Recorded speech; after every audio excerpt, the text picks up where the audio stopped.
ಒಟ್ಟಲ್ಲಿ ರಾಜ್ಯ ಕಾಂಗ್ರೆಸ್ನಲ್ಲಿ ಸ್ಫೋಟಕ ಬೆಳವಣಿಗೆ ಆಗೇ ಬಿಟ್ಟಿದೆ. ರಾಜಣ್ಣ ಹೇಳ್ತಾ ಇದ್ದಂತಹ ಸೆಪ್ಟೆಂಬರ್ ಕ್ರಾಂತಿ ಆಗಸ್ಟ್ ಅಲ್ಲೇ ಆಗಿಬಿಟ್ಟಿದೆ. ಆದ್ರೆ ಬೇರೆ ಥರದಲ್ಲಿ ಕ್ರಾಂತಿ ಆಗೋಗಿದೆ. ರಾಜಣ್ಣ ಅವರ ವಿಷಯದಲ್ಲೇ ಕ್ರಾಂತಿ ಆಗೋಗಿದೆ.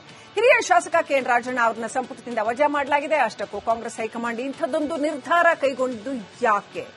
ಏಕಾಏಕಿ ಸಂಪುಟದಿಂದ ರಾಜಣ್ಣ ಅವರನ್ನ ಕಿಕ್ಔಟ್ ಮಾಡಿದ್ಯಾಕೆ? ತಾವೇ ತೋಡಿಕೊಂಡ ಹಳ್ಳಕ್ಕೆ ಏನಾದ್ರೂ ರಾಜಣ್ಣ ಬಿದ್ದು ಬಿಟ್ರಾ? ಎಲ್ಲ ಪ್ರಶ್ನೆಗಳಿಗೂ ಉತ್ತರ ಇಲ್ಲ.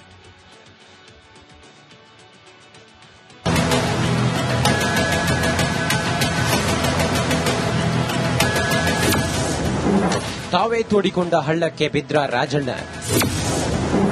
ಆಡಿದ ಮಾತು ಬೆನ್ನಿನ ಭೂತವಾಗಿ ಕಾಡಿಬಿಡ್ತ.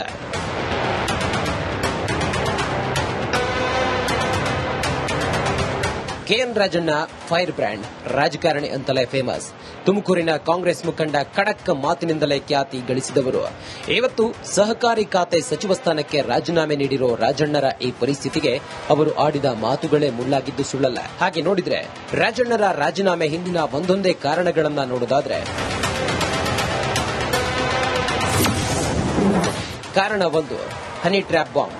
ಅದು ಮಾರ್ಚ್ 20 ರಾಜ್ಯದಲ್ಲಿ ಹನಿ ಟ್ರ್ಯಾಪ್ ಆಗಿದೆ ಅಂತ ವಿಧಾನಸಭೆ ಕಲಾಪದಲ್ಲಿ ಬಸನಗೌಡ ಯತ್ನಾಳ್ ಬಾಂಬ್ ಸಿಡಿಸಿದ್ರು. ಅಷ್ಟೇ ಅಲ್ಲ, ನಮ್ಮ ಸಹಕಾರಿ ಸಚಿವರು ಇದರಲ್ಲಿ ಹೊರತಾಗಿಲ್ಲ ಎಂದಿದ್ರು. ಈ ವೇಳೆ ಮಧ್ಯ ಪ್ರವೇಶಿಸಿ ಮಾತನಾಡಿದ ರಾಜಣ್ಣ, ಸಿಡಿ ಪೆನ್ ಡ್ರೈವ್ ಮಾಡುತ್ತಿರುವವರು 48 ಜನರ ಮೇಲೆ ಹನಿ ಟ್ರ್ಯಾಪ್ ಮಾಡಿದ್ದಾರೆ ಎಂದಿದ್ರು. ಇದರ ಹಿಂದೆ ನಟ, ನಿರ್ಮಾಪಕರು, ನಿರ್ದೇಶಕರು ಯಾರಿದ್ದಾರೆ, ಇವೆಲ್ಲವೂ ಹೊರಗಡೆ ಬರಲಿ, ಜನರಿಗೆ ಗೊತ್ತಾಗಲಿ ಎಂದು ಸಚಿವ ರಾಜಣ್ಣ ಒತ್ತಾಯಿಸಿದ್ರು.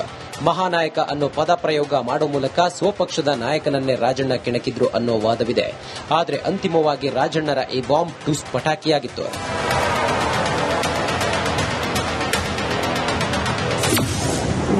ಕಾರಣ ನಂಬರ್ 2, ಸುರ್ಜೇವಾಲಾ ಮೀಟಿಂಗ್ಗೆ ಅಪಸ್ವರ. ಜುಲೈ 17 ರಾಜ್ಯದ ಆಂತರಿಕ ಕಲಹಕ್ಕೆ ಮದ್ದು ಅರೆಯಲು ಉಸ್ತುವಾರಿ ಸುರ್ಜೇವಾಲಾ ಅಖಾಡಕ್ಕಿಳಿದಿದ್ರು. ಶಾಸಕರೊಟ್ಟಿಗೆ 1-to-1 ಮೀಟಿಂಗ್ ಮಾಡಿದ್ರು. ಈ ಸಭೆಗೆ ಕೆಎನ್ ರಾಜಣ್ಣ ಬಹಿರಂಗವಾಗಿ ವಿರೋಧಿಸಿದ್ರು. ಶಾಸಕರ ಸಮಸ್ಯೆಗಳಿಗೆ ಸಿಎಂ ಪರಿಹಾರ ನೀಡ್ತಾರೆ, ಉಸ್ತುವಾರಿಗಳು ಸಿದ್ದರಾಮಯ್ಯ ಅನುಪಸ್ಥಿತಿಯಲ್ಲಿ ಸಭೆ ನಡೆಸೋದ್ಯಾಕೆ, ಅನುದಾನವನ್ನು ಇವರೇ ನೀಡ್ತಾರ ಅಂತ ಅಪ್ಪ ಮಗ ಒಂದಾಗಿ ಪ್ರಶ್ನಿಸಿ ಪೇಚಿಗೆ ಸಿಲುಕಿದ್ರು. ಕಾರಣ ನಂಬರ್ 3, ರಾಗ ತೆಗೆದು ಬೆಲೆ ತೆತ್ತ ರಾಜಣ್ಣ.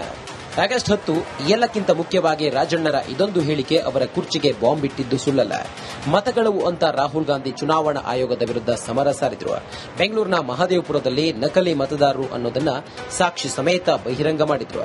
ಆದ್ರೆ ಇತ್ತ ಕೆಎನ್ ರಾಜಣ್ಣ ವೋಟರ್ ಲಿಸ್ಟ್ ಅನ್ನ ನಮ್ಮದೇ ಸರ್ಕಾರ ಇರುವಾಗ ಮಾಡಿರೋದು, ಆಗ ಕಣ್ಮುಚ್ಚಿ ಕುಳಿತಿದ್ದು ಈಗ ಹೇಳಿದ್ರೆ ಏನು ಪ್ರಯೋಜನ ಎಂದಿದ್ರು. ಕಾರಣ 4, ಸೆಪ್ಟೆಂಬರ್ ಕ್ರಾಂತಿ ಕಹಳೆ. ಜೂನ್ 25 ರಾಜ್ಯ ರಾಜಕಾರಣದಲ್ಲಿ ಸೆಪ್ಟೆಂಬರ್ ಕ್ರಾಂತಿ ಅನ್ನೋ ಬಾಂಬ್ ಸಿಡಿಸಿದ್ರು ಕೆಎನ್ ರಾಜಣ್ಣ. ರಾಜ್ಯ ರಾಜಕೀಯದಲ್ಲಿ ಪವರ್ ಸೆಂಟರ್ಗಳು ಹೆಚ್ಚಾಗ್ತಿವೆ. 3ಕ್ಕೂ ಹೆಚ್ಚು ಪವರ್ ಸೆಂಟರ್ಗಳಿಂದಾಗಿ ಸಿದ್ದರಾಮಯ್ಯ ಮೊದಲಿನಷ್ಟು ಶಕ್ತ ಆಡಳಿತ ನೀಡುತ್ತಿಲ್ಲ. ಸೆಪ್ಟೆಂಬರ್ನಲ್ಲಿ ದೊಡ್ಡ ಕ್ರಾಂತಿಯಾಗುತ್ತೆ ಅಂತ ಹೇಳೋ ಮೂಲಕ ಪಕ್ಷದ ಮುಜುಗರಕ್ಕೆ ಕಾರಣರಾಗಿದ್ರು. ಕಾರಣ 5, ಹಾಸನದಲ್ಲಿ ಹಗ್ಗ ಜಗ್ಗಾಟ. ಜುಲೈ 25 ಹಾಸನ ಜಿಲ್ಲಾ ಉಸ್ತುವಾರಿ ಸಚಿವರಾಗಿದ್ದ ಕೆಎನ್ ರಾಜಣ್ಣ ನಿಗಮ ಮಂಡಳಿ ನೇಮಕದಲ್ಲಿ ಹಗ್ಗ ಜಗ್ಗಾಟಕ್ಕಿಳಿದಿದ್ರು. ಸ್ಥಳೀಯ ನಾಯಕ ಶಿವಲಿಂಗೇಗೌಡ ಜೊತೆ ಶೀತಲ ಸಮರಕ್ಕಿಳಿದಿದ್ದ ರಾಜಣ್ಣ ತಮ್ಮ ಆಪ್ತರಿಗೆ ಪಟ್ಟ ಕಟ್ಟೋ ಬರದಲ್ಲಿ ಸ್ಥಳೀಯ ಮುಖಂಡರ ಕೆಂಗಣ್ಣಿಗೆ ಗುರಿಯಾಗಿದ್ರು. ಅಷ್ಟೇ ಅಲ್ಲ, ಅಂತಿಮವಾಗಿ ಹಾಸನದ ಉಸ್ತುವಾರಿಗಿರಿಯನ್ನು ಕಳೆದುಕೊಂಡಿದ್ರು. ಕಾರಣ 6, ಕೆಪಿಸಿಸಿ ಕುರ್ಚಿಗೆ ಟವಲ್. ಕೆಪಿಸಿಸಿ ಕುರ್ಚಿಗೇರೋ ದೊಡ್ಡ ಹೆಬ್ಬಯಕೆ ರಾಜಣ್ಣ ಅವರಿಗಿತ್ತು. ಇದಕ್ಕಾಗಿ ತೆರೆಮರೆಯಲ್ಲೇ ಕಸರತ್ತು ನಡೆಸಿದ ರಾಜಣ್ಣ ದೆಹಲಿ ಮಟ್ಟದಲ್ಲೂ ಲಾಬಿ ಮಾಡಿದ್ದು ಸುಳ್ಳಲ್ಲ. ಹೋದಲ್ಲಿ ಬಂದಲ್ಲಿ ನಾನು ಕೆಪಿಸಿಸಿ ಅಧ್ಯಕ್ಷ ಆಕಾಂಕ್ಷಿ ಅಂತ ಹೇಳೋ ಮೂಲಕ ವಿನಾಕಾರಣ ಗೊಂದಲ ರೂಪಿಸಿದ್ರು. ಇದು ಕೂಡ ಅವರನ್ನ ಹೈಕಮಾಂಡ್ ಕೆಂಗಣ್ಣಿಗೆ ಗುರಿಯಾಗುವಂತೆ ಮಾಡಿದ್ದು ಸುಳ್ಳಲ್ಲ. ರಾಜಣ್ಣ ತಮ್ಮ ಮಾತಿನಿಂದಲೇ ದುಬಾರಿ ಬೆಲೆ ತೆತ್ತಿದ್ದಾರೆ.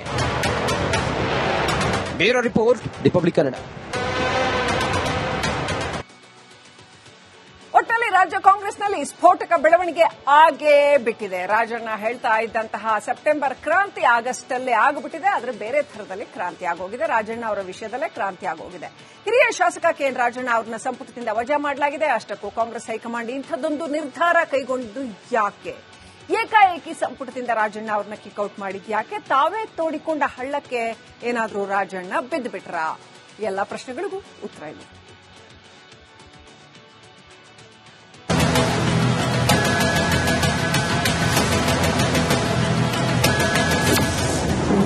ತಾವೇ ತೋಡಿಕೊಂಡ ಹಳ್ಳಕ್ಕೆ ಬಿದ್ರ ರಾಜಣ್ಣ. ಆಡಿದ ಮಾತು ಬೆನ್ನಿನ ಭೂತವಾಗಿ ಕಾಡಿಬಿಡ್ತ.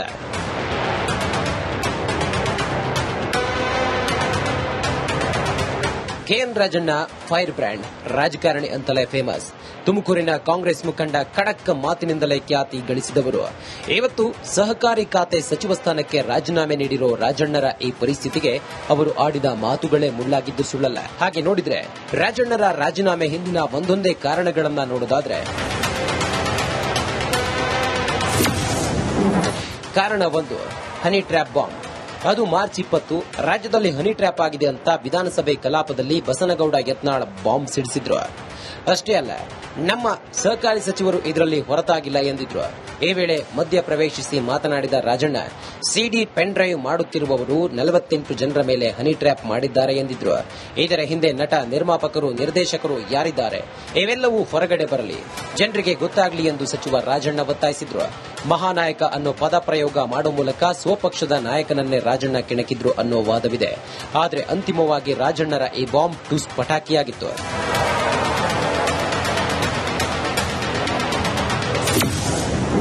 ಕಾರಣ ನಂಬರ್ 2, ಸುರ್ಜೇವಾಲಾ ಮೀಟಿಂಗ್ಗೆ ಅಪಸ್ವರ. ಜುಲೈ 17 ರಾಜ್ಯದ ಆಂತರಿಕ ಕಲಹಕ್ಕೆ ಮದ್ದು ಅರೆಯಲು ಉಸ್ತುವಾರಿ ಸುರ್ಜೇವಾಲಾ ಅಖಾಡಕ್ಕಿಳಿದಿದ್ರು. ಶಾಸಕರೊಟ್ಟಿಗೆ 1-to-1 ಮೀಟಿಂಗ್ ಮಾಡಿದ್ರು. ಈ ಸಭೆಗೆ ಕೆಎನ್ ರಾಜಣ್ಣ ಬಹಿರಂಗವಾಗಿ ವಿರೋಧಿಸಿದ್ರು. ಶಾಸಕರ ಸಮಸ್ಯೆಗಳಿಗೆ ಸಿಎಂ ಪರಿಹಾರ ನೀಡ್ತಾರೆ, ಉಸ್ತುವಾರಿಗಳು ಸಿದ್ದರಾಮಯ್ಯ ಅನುಪಸ್ಥಿತಿಯಲ್ಲಿ ಸಭೆ ನಡೆಸೋದ್ಯಾಕೆ, ಅನುದಾನವನ್ನು ಇವರೇ ನೀಡ್ತಾರ ಅಂತ ಅಪ್ಪ ಮಗ ಒಂದಾಗಿ ಪ್ರಶ್ನಿಸಿ ಪೇಚಿಗೆ ಸಿಲುಕಿದ್ರು. ಕಾರಣ ನಂಬರ್ 3, ರಾಗ ತೆಗೆದು ಬೆಲೆತೆತ್ತ ರಾಜಣ್ಣ. ಆಗಸ್ಟ್ 10 ಎಲ್ಲಕ್ಕಿಂತ ಮುಖ್ಯವಾಗಿ ರಾಜಣ್ಣರ ಇದೊಂದು ಹೇಳಿಕೆ ಅವರ ಕುರ್ಚಿಗೆ ಬಾಂಬ್ ಇಟ್ಟಿದ್ದು ಸುಳ್ಳಲ್ಲ. ಮತಗಳವು ಅಂತ ರಾಹುಲ್ ಗಾಂಧಿ ಚುನಾವಣಾ ಆಯೋಗದ ವಿರುದ್ಧ ಸಮರ ಸಾರಿದ್ರು. ಬೆಂಗಳೂರಿನ ಮಹದೇವಪುರದಲ್ಲಿ ನಕಲಿ ಮತದಾರರು ಅನ್ನೋದನ್ನ ಸಾಕ್ಷಿ ಸಮೇತ ಬಹಿರಂಗ ಮಾಡಿದ್ರು. ಆದ್ರೆ ಇತ್ತ ಕೆಎನ್ ರಾಜಣ್ಣ ವೋಟರ್ ಲಿಸ್ಟ್ ಅನ್ನ ನಮ್ಮದೇ ಸರ್ಕಾರ ಇರುವಾಗ ಮಾಡಿರೋದು, ಆಗ ಕಣ್ಮುಚ್ಚಿ ಕುಳಿತಿದ್ದು ಈಗ ಹೇಳಿದ್ರೆ ಏನು ಪ್ರಯೋಜನ ಎಂದಿದ್ರು. ಕಾರಣ 4, ಸೆಪ್ಟೆಂಬರ್ ಕ್ರಾಂತಿ ಕಹಳೆ. ಜೂನ್ 25 ರಾಜ್ಯ ರಾಜಕಾರಣದಲ್ಲಿ ಸೆಪ್ಟೆಂಬರ್ ಕ್ರಾಂತಿ ಅನ್ನೋ ಬಾಂಬ್ ಸಿಡಿಸಿದ್ರು ಕೆಎನ್ ರಾಜಣ್ಣ. ರಾಜ್ಯ ರಾಜಕೀಯದಲ್ಲಿ ಪವರ್ ಸೆಂಟರ್ಗಳು ಹೆಚ್ಚಾಗ್ತಿವೆ. 3ಕ್ಕೂ ಹೆಚ್ಚು ಪವರ್ ಸೆಂಟರ್ಗಳಿಂದಾಗಿ ಸಿದ್ದರಾಮಯ್ಯ ಮೊದಲಿನಷ್ಟು ಶಕ್ತ ಆಡಳಿತ ನೀಡುತ್ತಿಲ್ಲ. ಸೆಪ್ಟೆಂಬರ್ನಲ್ಲಿ ದೊಡ್ಡ ಕ್ರಾಂತಿಯಾಗುತ್ತೆ ಅಂತ ಹೇಳೋ ಮೂಲಕ ಪಕ್ಷದ ಮುಜುಗರಕ್ಕೆ ಕಾರಣರಾಗಿದ್ರು. ಕಾರಣ 5, ಹಾಸನದಲ್ಲಿ ಹಗ್ಗ ಜಗ್ಗಾಟ. ಜುಲೈ 25 ಹಾಸನ ಜಿಲ್ಲಾ ಉಸ್ತುವಾರಿ ಸಚಿವರಾಗಿದ್ದ ಕೆಎನ್ ರಾಜಣ್ಣ ನಿಗಮ ಮಂಡಳಿ ನೇಮಕದಲ್ಲಿ ಹಗ್ಗ ಜಗ್ಗಾಟಕ್ಕಿಳಿದಿದ್ರು. ಸ್ಥಳೀಯ ನಾಯಕ ಶಿವಲಿಂಗೇಗೌಡ ಜೊತೆ ಶೀತಲ ಸಮರಕ್ಕಿಳಿದಿದ್ದ ರಾಜಣ್ಣ ತಮ್ಮ ಆಪ್ತರಿಗೆ ಪಟ್ಟ ಕಟ್ಟೋ ಬರದಲ್ಲಿ ಸ್ಥಳೀಯ ಮುಖಂಡರ ಕೆಂಗಣ್ಣಿಗೆ ಗುರಿಯಾಗಿದ್ರು.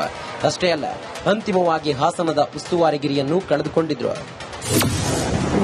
ಕಾರಣ 6, ಕೆಪಿಸಿಸಿ ಕುರ್ಚಿಗೆ ಟವಲ್. ಕೆಪಿಸಿಸಿ ಕುರ್ಚಿಗೇರೋ ದೊಡ್ಡ ಹೆಬ್ಬಯಕೆ ರಾಜಣ್ಣ ಅವರಿಗಿತ್ತು. ಇದಕ್ಕಾಗಿ ತೆರೆಮರೆಯಲ್ಲೇ ಕಸರತ್ತು ನಡೆಸಿದ ರಾಜಣ್ಣ ದೆಹಲಿ ಮಟ್ಟದಲ್ಲೂ ಲಾಬಿ ಮಾಡಿದ್ದು ಸುಳ್ಳಲ್ಲ. ಹೋದಲ್ಲಿ ಬಂದಲ್ಲಿ ನಾನು ಕೆಪಿಸಿಸಿ ಅಧ್ಯಕ್ಷ ಆಕಾಂಕ್ಷಿ ಅಂತ ಹೇಳೋ ಮೂಲಕ ವಿನಾಕಾರಣ ಗೊಂದಲ ರೂಪಿಸಿದ್ರು. ಇದು ಕೂಡ ಅವರನ್ನ ಹೈಕಮಾಂಡ್ ಕೆಂಗಣ್ಣಿಗೆ ಗುರಿಯಾಗುವಂತೆ ಮಾಡಿದ್ದು ಸುಳ್ಳಲ್ಲ. ರಾಜಣ್ಣ ತಮ್ಮ ಮಾತಿನಿಂದಲೇ ದುಬಾರಿ ಬೆಲೆ ತೆತ್ತಿದ್ದಾರೆ.